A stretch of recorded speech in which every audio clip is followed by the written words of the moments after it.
this strange thing of taking care of people they don't even know, spending their treasure on this stuff. So they applied what was then the technical excellence of Roman and Greek medicine, right? They didn't invent a new healthcare. They took the science of the day, right, and basically applied it in a Christian way. However, it was no longer just a luxury of the patricians, okay?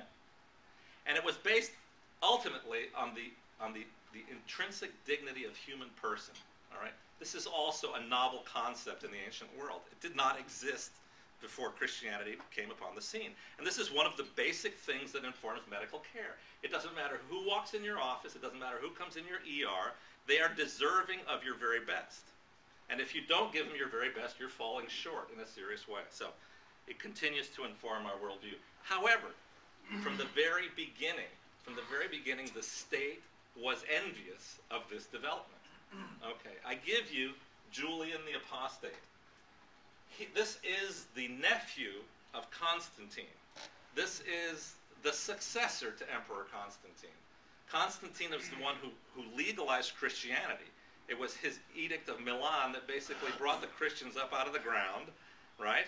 This is his follow-on, his nephew, who presented himself to Uncle Constantine as being a believer and going, yes, sir, I'll continue on in your finest efforts here, and we will continue with this great Christian empire. However, when he came to power, one of the first things he did was renounce that faith.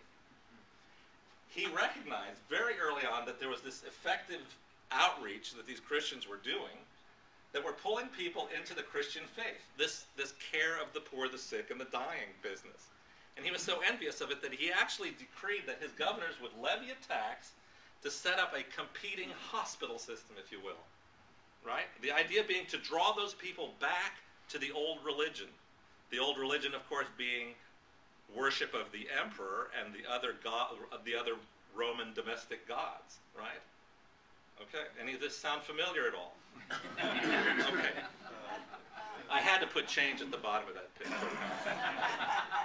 Okay. Right. I could spend a lot of time talking about the history of medical care in Western civilization and how the Christian worldview informed the great developments, including the development of the university system. The university system is another Christian invention, which is the engine that fuels all the research over the past 1,000 years since Aristotle was brought into the Christian worldview, and that whole philosophy animates education.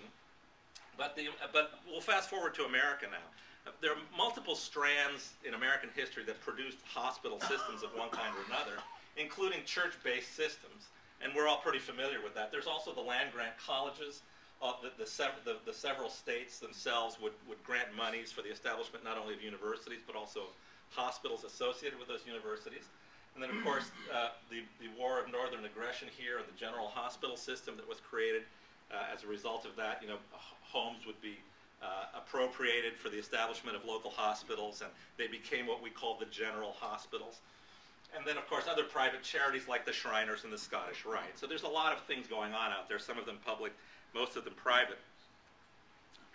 But the important thing to recognize about all of that in the history of America is that everybody got medical care. Now, clearly, there have been times in the history of America where if you were far enough out in the wilderness, you're going to be hard-pressed to find a doctor or a hospital or anything like that. But wherever there was civilization, everybody got access to medical care, because the majority of it was informed by this sense of charity. Okay? And it was also part of the life of an American physician that a portion of your life, it was like tithing, a percentage of your day or your week would be spent in the charitable care of the poor. If you got hospital privileges at the local hospital, it was expected, what day would you like? I'll take Thursday mornings. It was just part of life. You didn't bill for your services, and that was it. Everybody's involved. Okay, but the important thing to remember is no one went without medical care. However, of course, there's always this constant tension between the desire to keep things local and the desire on the part of the government to more centralize things, okay? This constant tension that we're living with now, the desire of the government to further federalize things and get more and more centralized control, as opposed to this idea of subsidiarity. This is a word that most of us in this day and age don't hear at all. But subsidiarity is the idea that the best solution to most problems is at the most local level that you can place the decision. The more local you can make the decision, the more justice there's going to be, the more efficiency there's going to be. So that's what you have to strive for in government. It was one of the founding principles of the United States. It was one of the key contentions in the whole federalism of the 13 colonies was, you know, how centralized are we going to allow you guys to make things, and how local can we keep them? Okay. It's also important to remember that subsidiarity can be overwhelmed by any big enough crisis. And so this is why a crisis has been produced for our benefit, is so that that crisis can be employed to federalize something. In this case, we're talking about healthcare.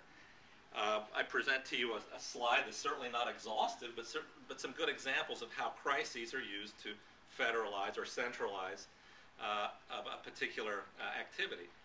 It's not a stretch to understand that the days of running out of the field with your muzzle loader to defend your country, that was pretty well exhausted with the arrival of the first organized band of redcoats, okay? You got to kind of get together, and you got to march together, and you got to do rifle drill together if you have any hope of defeating these guys, okay? So centralizing authority for a standing army, good idea, right? With no arguments from anybody in this room, I hope, okay? But things like the centralization of the education in America, you know, the whole employing the Sputnik crisis to turn what is historically a very local thing, education, you know, it's usually at the county level, and turning it into some federal deal where you've got presidents making declarations about one thing and another. Banking and the First Depression, agriculture and the Dust Bowl. You know, they're basically a cabinet position for every one of these things. And probably the latest one will be the management of information, because it's become such a crucial thing that the federal government will now control the flow of information for your benefit, of course. Yeah. Okay. How far back does it go? How far back does it go? Well, the Roosevelt administration in his first term decided this was a very important thing to get on. 1934, the Committee on Economic Security that produced the Social Security Act, they included as one of the key elements in that act the desire to establish a health insurance plan that would federalize health care, right?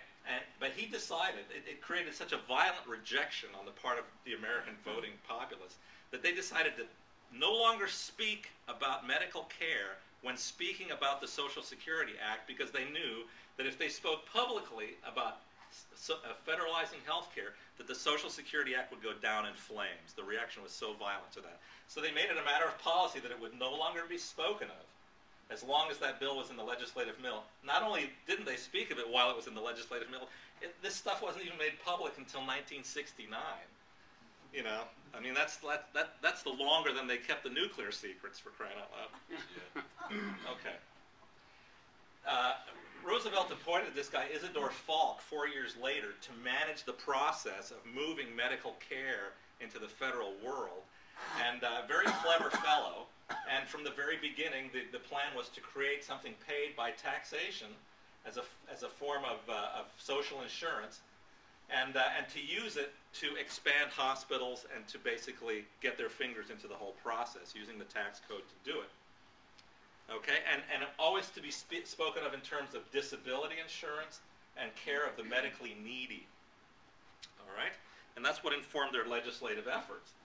They constantly failed in that process throughout the 30s and 40s. Throughout that time, they were constantly introducing bills to try to incrementally increase the role of the federal government in health care. President Truman was the first president to actually speak publicly about universal health care. And in doing that, he caused this major catastrophe for the Democrat Party in 1950.